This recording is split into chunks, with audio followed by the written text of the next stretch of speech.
1943 اس میں اسماعیل کالج بامبے کے اسٹوڈنٹس کو خطاب کرتے ہوئے قائد اعظم فرماتے ہیں کہ ہم اس بات کا عہد کرتے ہیں اور گارنٹی دیتے ہیں کہ ہم اقلیتوں کے ساتھ ایک انتہائی تہذیب یافتہ حکومت جیسا مناسب رویہ رکھیں گے، بلکہ اس سے بھی بہتر وہ رویہ رکھیں گے جو قرآن میں اقلیتوں کے بارے میں دیا گیا ہے.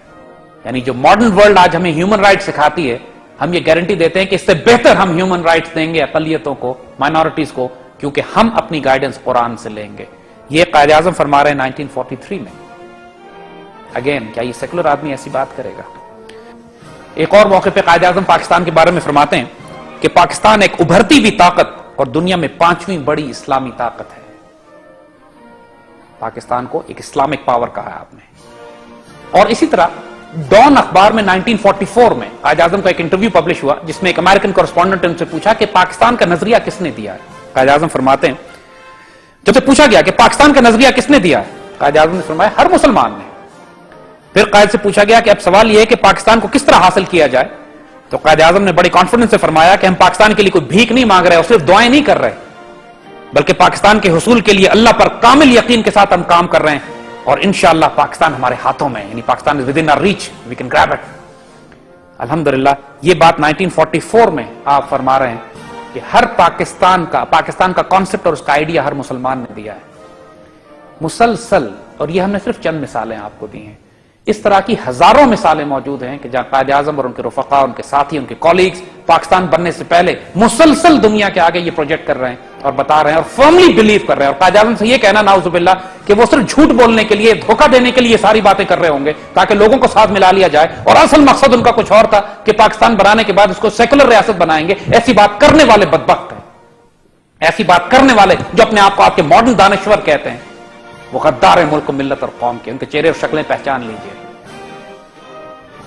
اسی طرح ایک انٹرویو دیتے ہوئے قائد اعظم یہ فرماتے ہیں کہ میرا ایمان ہے کہ قرآن و سنت کے زندہ جاوید قانون پر مبنی ریاست پاکستان دنیا کی بہترین اور مثالی ریاست ہوگی. ان الفاظ کو یاد کی دیکھیے خواتین و حضرات، اتنے پاورفل، اتنے سٹننگ الفاظ ہیں یہ. میرا ایمان ہے کہ قرآن و سنت کے زندہ جاوید قانون پر مبنی ریاست پاکستان دنیا کی بہترین اور مثالی ریاست ہوگی. میں کسی ازم پر یقین نہیں رکھتا، میں اسلام کے کامل نظام زندگی پر ایمان رکھتا ہوں. مجھے اقبال سے پورا اتفاق ہے کہ دنیا کے تمام مسائل کا حل اسلام سے بہتر کہیں نہیں مل سکتا. مجھے اقبال سے پورا اتفاق ہے.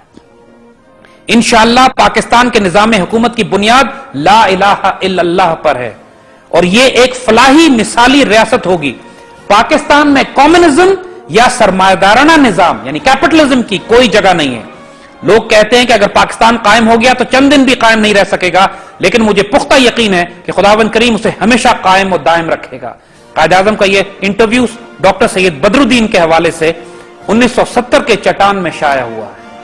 اس میں بہت پاورفل الفاظ قائد اعظم نے استعمال کیے ہیں کہ یہاں کسی ازم کی گنجائش نہیں ہے، نہ کمیونزم نہ کیپٹلزم، یہاں اسلام ہوگا. اب بتائیے یہ سیکولر آدمی ایسی بات کرے گا؟ یہ تو ایک ایسا اسلامی انقلابی ریولوشنری ایسی بات کرے گا جس کے بارے میں فرما رہے ہیں کہ مجھے اقبال سے پورا اتفاق ہے کہ دنیا کے تمام مسائل کا حل ہم کو اسلام میں ملے گا. دس is real Quaid Azam, pain Islamist, Islamic revolutionary, ایک انقلابی، ایک اللہ کے رسول صلی اللہ علیہ وسلم کے سپاہی اور مجاہد قائد اعظم. اب سوال کیا جاتا ہے کہ پاکستان کا کانسٹیٹیوشن کیا ہوگا، پاکستان کا آئین کیسے بنے گا. یہ سوال قائد اعظم سے بھی کیا گیا تھا. آج ہم آئین کے مختلف قسم کے ہیلے بہانوں میں پھنسے ہوئے ہیں، خرافات مچی ہوئی ہے آئین کے نام پر کہ آئین میں کیا ہونا چاہیے اور کیا نہیں ہونا چاہیے، اور سود اور ربا اور کفر اور سود کا نظام جو دنیا میں قائم ہے، جو پاکستان میں مسلط ہے. ابھی تک جوڈیشری فیصلہ نہیں کر پائی کہ پاکستان میں سود اور ربا کا نظام ختم کرنا ہے یا نہیں کرنا. کنفیوژن مچائی ہوئی ہے. کیا قائد اعظم کو یہ کنفیوژن تھی؟ آئیے قائد اعظم سے پوچھتے ہیں.